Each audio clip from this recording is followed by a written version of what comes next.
So let's look at NZD USD WFS Hub. NZD USD. Right. New Zealand currency. So let's see what happens here. We want to get a floor and a roof. We have a breakout here. Nice trade. Sometimes it's good to look randomly at other pairs, and you wouldn't know when you're going to miss out on a larger picture. Look at a nice cell structure. That was a beautiful, nice cell structure in the month of October. NZD USD, and you hold and go short. It's not jumping and jump out. You stay there.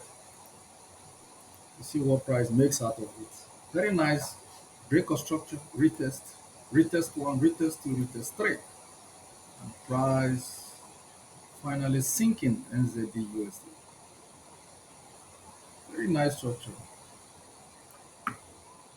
Randomly, we look at all pairs. We are no longer key to any other thing. We randomly look at market opportunity.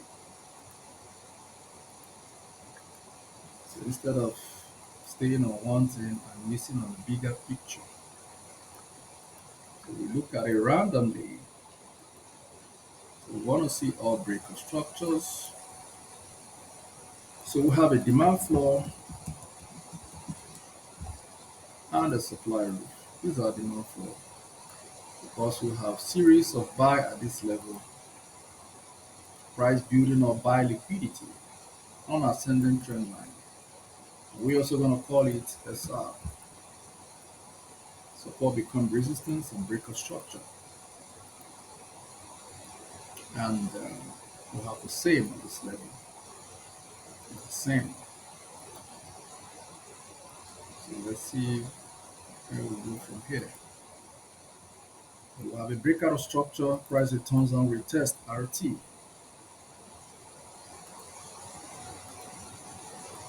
And this is a retest candle 1, RT2,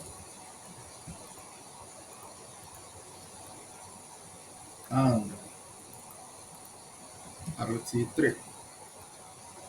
And the price finally left RT3, RT4. They are all retest candle and ROS structure. Resistance becomes support of breaker structure. They are all ROS structure. Resistance becomes support of breaker structure. Resistance becomes support of breaker structure. Each and every one of them. So that's going to be our supply roof. You can tell every time price makes its way to the roof, it's a sell. So if we call it a supply roof, we are right. Now we need a demand floor.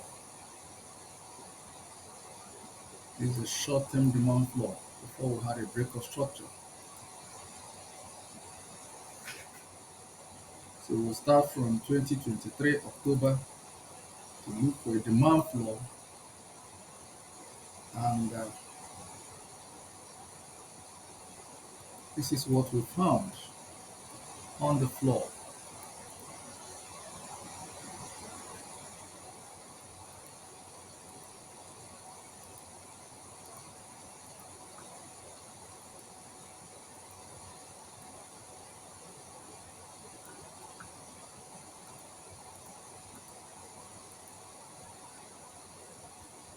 So we have a break of structure, very important area where we expect price to return.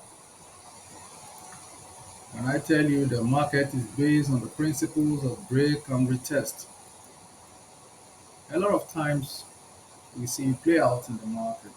And we see here, we have here resistance structure build up, break of a resistance structure, price returns on retest. You can see the structure.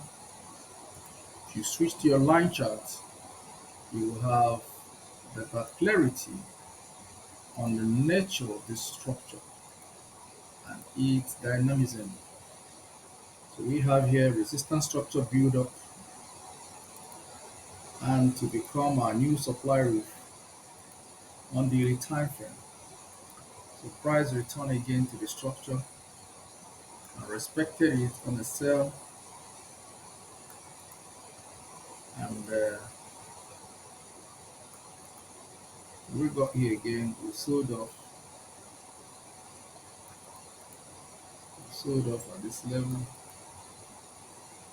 selling till we broke the structure and price came here on retest. On this retest level, price came here on a double confluence DC,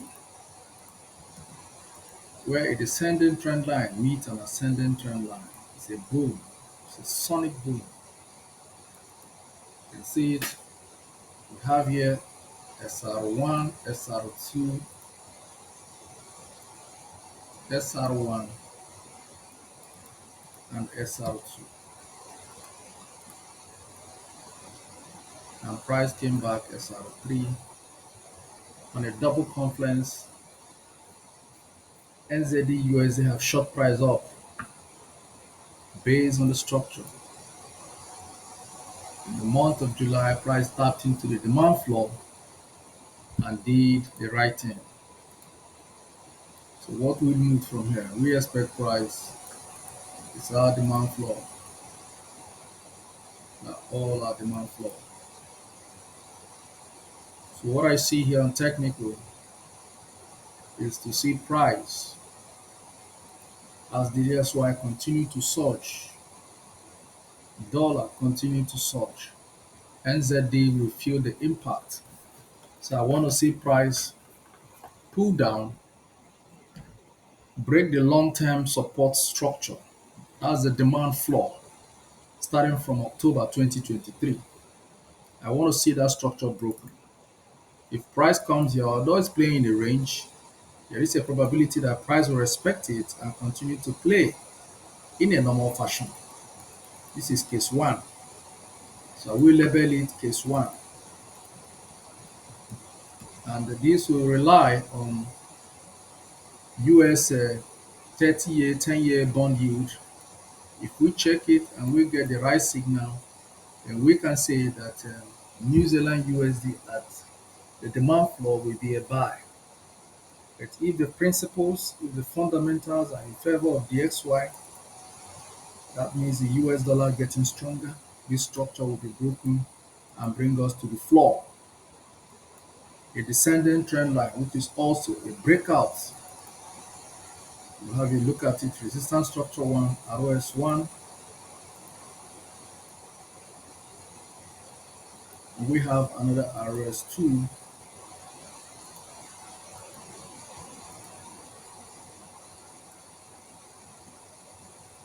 And another RS3 and the breakout structure, and price came on retest.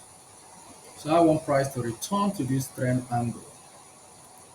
Angle of trade is very important when it comes to buying and selling. So I want price to return to this angle for a buy.